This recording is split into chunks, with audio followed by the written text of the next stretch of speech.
In today's video everyone, we're uncovering how to make an Arduino blink. Not only that, but we're also diving deeper into how we can code it. So stay tuned because you definitely do not want to miss this one. And remember, leave a like and subscribe. But wait. I've found this free software. I'm not getting sponsored by them or anything. It's called Tinkercad. You can play around with Arduino projects and stuff inside there. Let me just show you. When it comes to Tinkercad, I love this one thing. You can actually code your Arduino inside their software, so it is absolutely realistic. So we have our thing set up, and then all we need now is an LED. Now let's do it in real life. Connect the black wire to the breadboard on negative. Now plug your LED in, and then nothing should happen.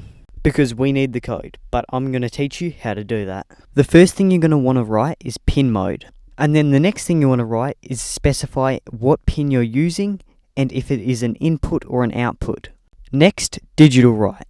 This is to specify if it is high or low. A quick and easy and helpful tip would be always add the semicolon, because if you do not have that semicolon, it will not work. Now, moving on to delay. Delay is a function where after your first bit of code, it waits 1000 milliseconds, which I'm doing right now.